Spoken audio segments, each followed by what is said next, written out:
ओम शांति। 24 जनवरी 2024 बाबा के महावाक्य।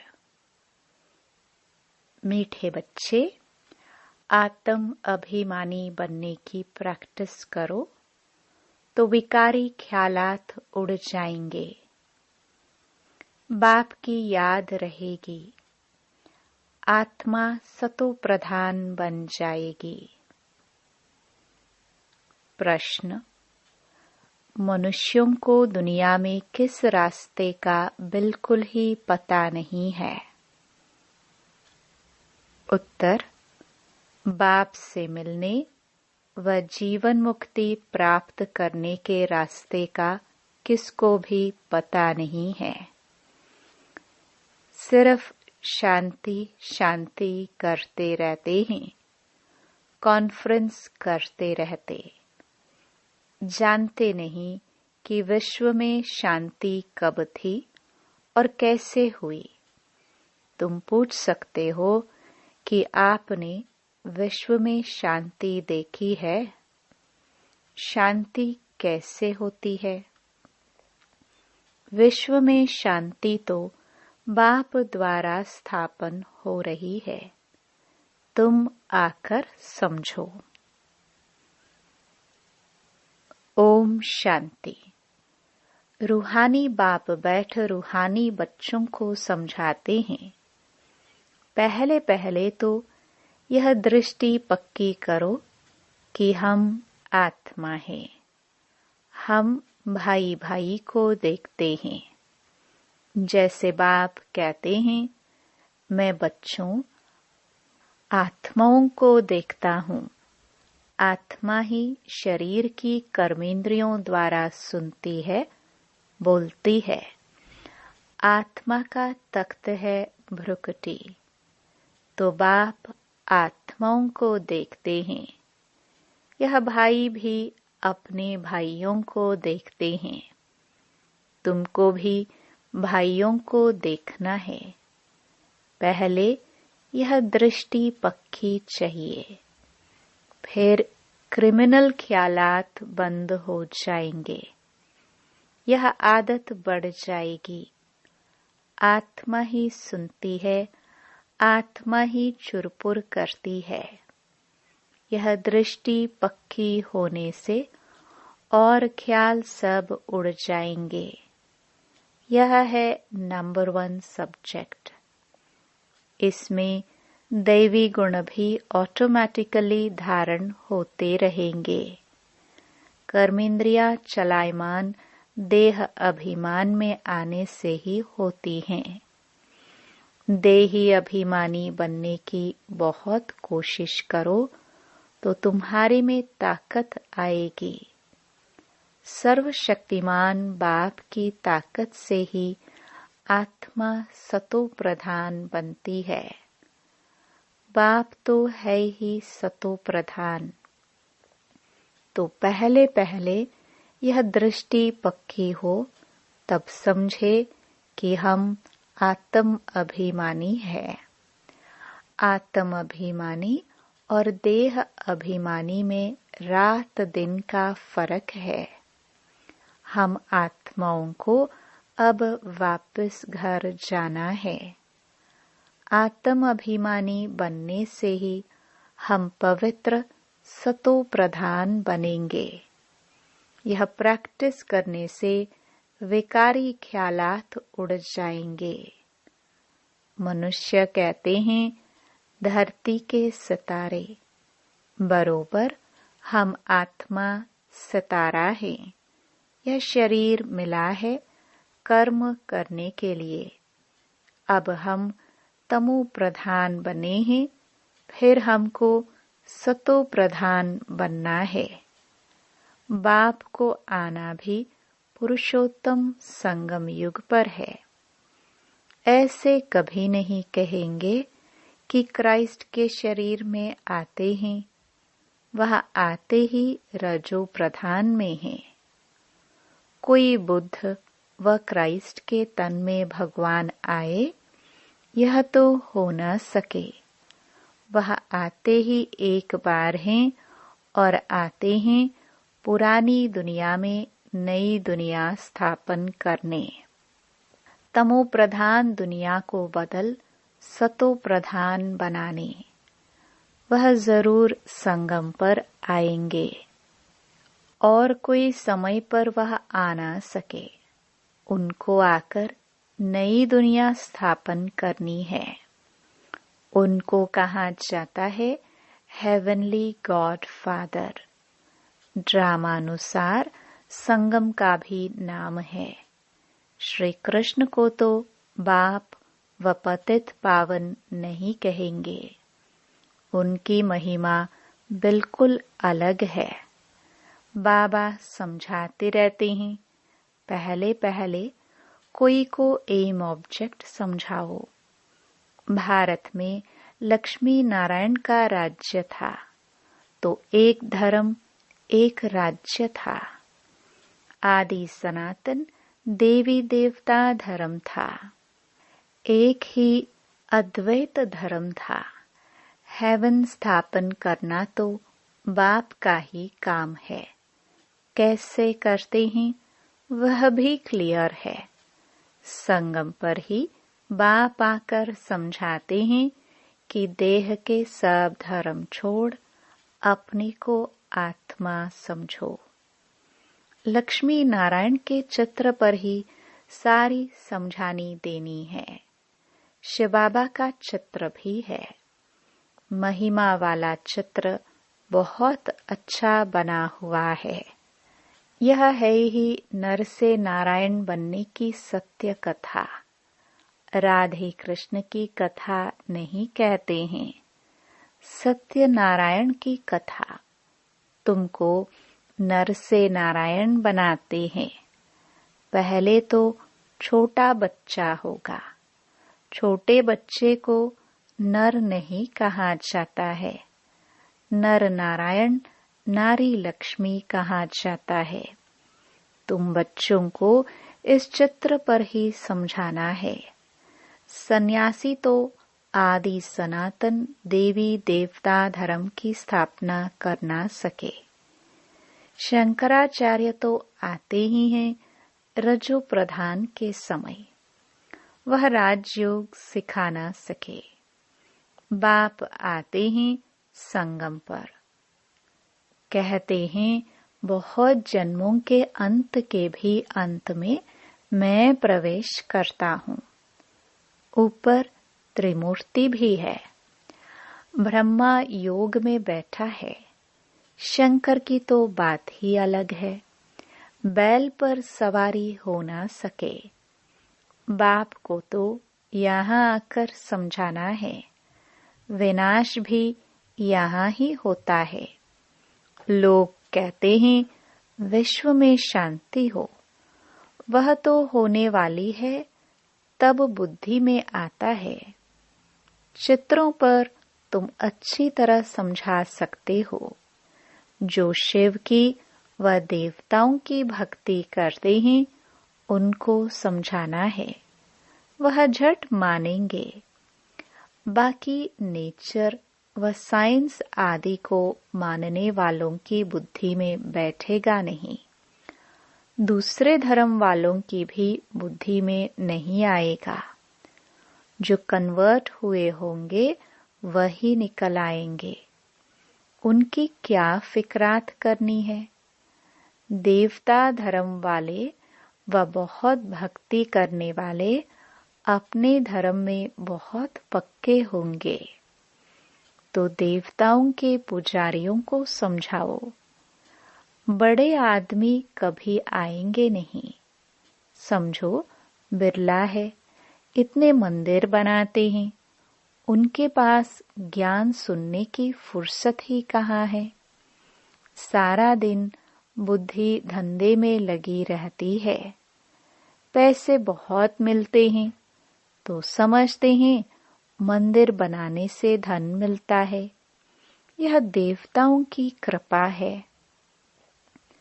तुम्हारे पास कोई आए तो लक्ष्मी नारायण का चित्र उन्हें दिखाओ। बोलो तुम विश्व में शांति चाहते हो तो विश्व में शांति का राज्य इस दुनिया में था। फलानी तारीख से फलानी तारीख तक सूर्यवंशी राजधानी में बहुत शांति थी। फिर 2 कला कम हो जाती है। इस चित्र पर ही सारा मदार है। अब तुम विश्व में शांति चाहते हो। कहाँ चलेंगे? घर को तो जानते ही नहीं हैं। हम आत्मा शांत स्वरूप हैं। मूल वतन में रहते हैं। वही शांति धाम है। वह इस दुनिया में नहीं है। उनको कहा जाता है निराकारी दुनिया। बाकी विश्व इसको ही कहा जाता है। विश्व में शांति नई दुनिया में होगी। विश्व के मालिक यह बैठे हैं। गरीब इन बातों को अच्छी रीति समझते हैं। कोई कहते हैं यह रास्ता बहुत अच्छा है। हम रास्ता ढूंढते थे। रास्ते का मालूम ही नहीं तो ढूंढेंगे क्या? ऐसा कोई नहीं जिसको बाप और जीवन मुक्ति के रास्ता का पता हो। शांति शांति कहते रहते हैं, परंतु शांति कब थी, कैसे हुई, किसको भी पता नहीं है। कितनी कॉन्फ्रेंस आदि करते हैं, उनसे पूछना चाहिए, तुमने कभी विश्व में शांति देखी है कि विश्व में शांति कैसे होती है? तुम प्रजा आपस में क्यों मूंझते हो? कॉन्फ्रेंस करते रहते हो, जवाब कहाँ से मिलता नहीं। विश्व में शांति तो अब बाप द्वारा स्थापन हो रही है। तुम कहते हो क्राइस्ट से 3000 वर्ष पहले हेवन था, तो वहां ही शांति थी। अगर वहां भी अशांति होती तो बाकी शांति कहाँ से मिलेगी? अच्छी तरह से समझाना है। इस समय तो तुमको इतना समय बात करने नहीं देते, क्योंकि अभी उनके सुनने का समय ही नहीं आया है। सुनने का भी सौभाग्य चाहिए। तुम पद्मा पदम भाग्यशाली बच्चे ही बाप से सुनने के हकदार बनते हो। बाप बिगर और कोई सुना ना सके। बाप तुम बच्चों को ही सुनाते हैं। यह है ही रावण राज्य, तो यहाँ शांति कैसे हो सकती? रावण राज्य में सब पतित हैं, पुकारते हैं कि हमको पावन बनाओ। पावन दुनिया तो इन लक्ष्मी नारायण की थी। राम राज्य और रावण राज्य में कितना फर्क है। सूर्यवंशी, चंद्रवंशी, फिर होते हैं रावण वंशी। इस समय है कलयुग, रावण संप्रदाय। बड़े बड़े लोग भी 1-2 को गुर गुर करते रहते हैं। बहुत अहंकार है कि मैं फलाना हूँ। तो इस लक्ष्मी नारायण के चित्र पर समझाना बहुत सहज है। बोलो, इनके राज्य में ही विश्व में शांति थी, कोई और धर्म नहीं था। विश्व में शांति सो तो यहाँ ही होती है। तो मुख्य यह चित्र है।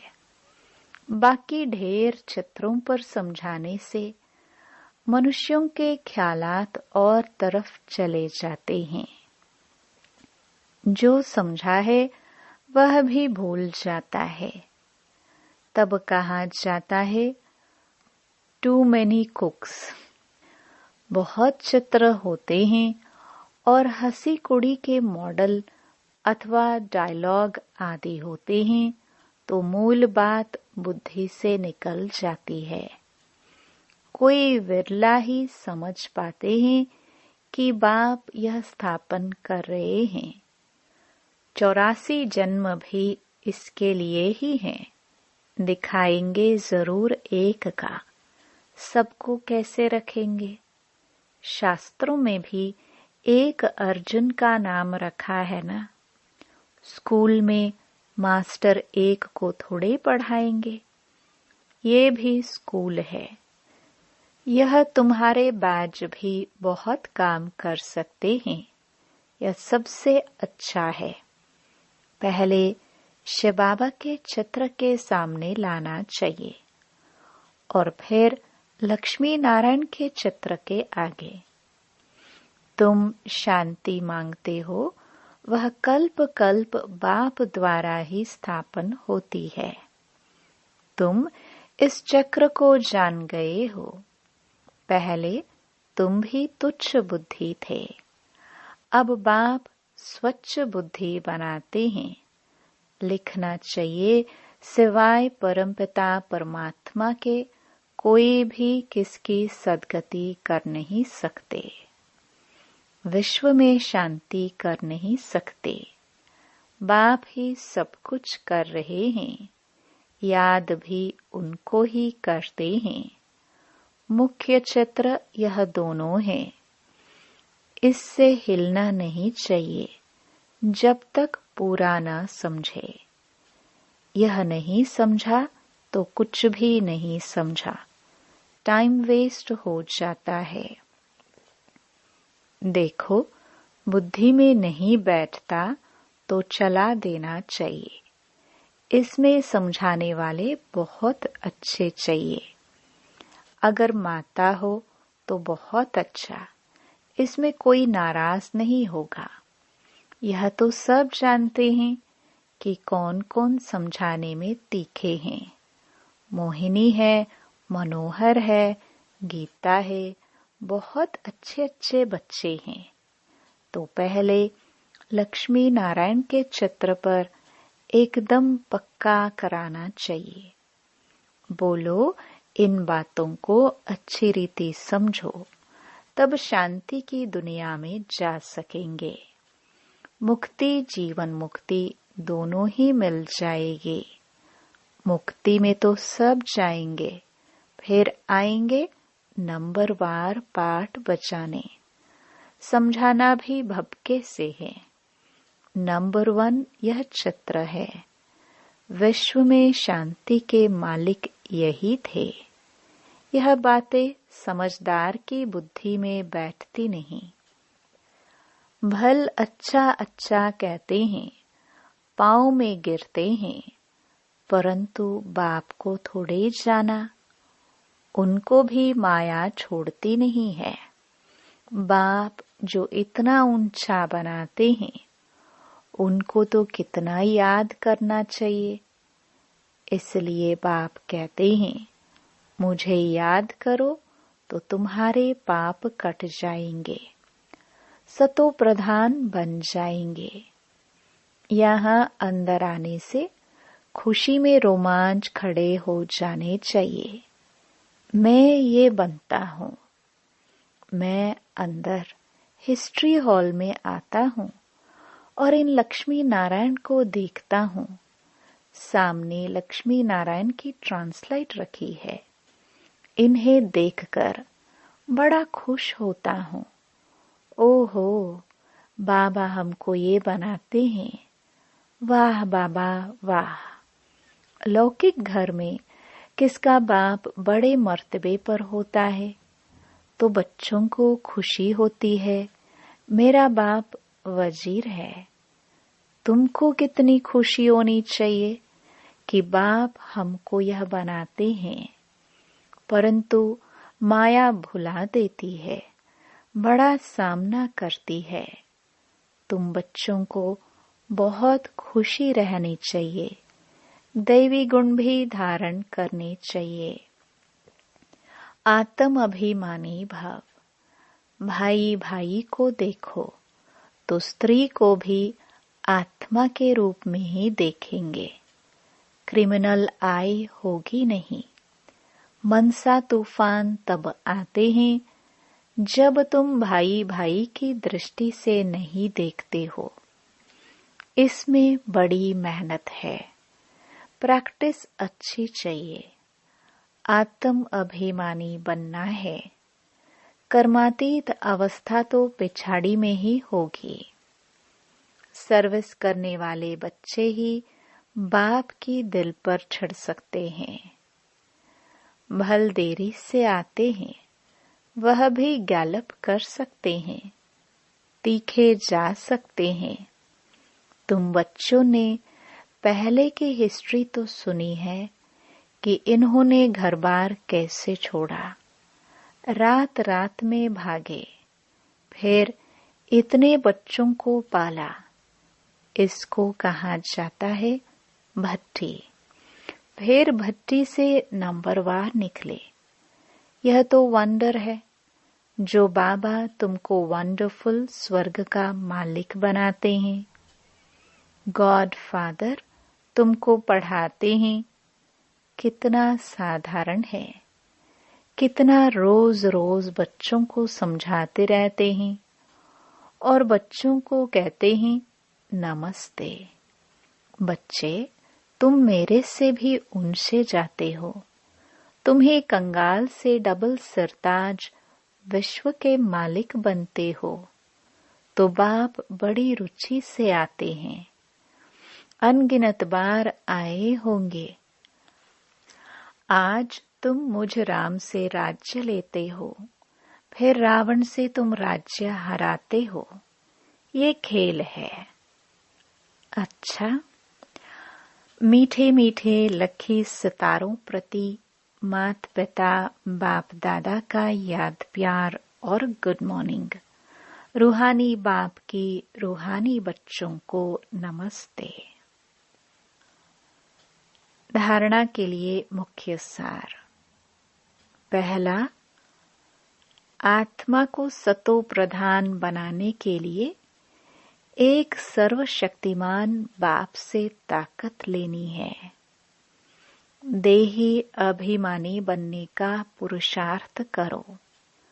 हम आत्मा भाई भाई है, यह प्रैक्टिस निरंतर करते रहो।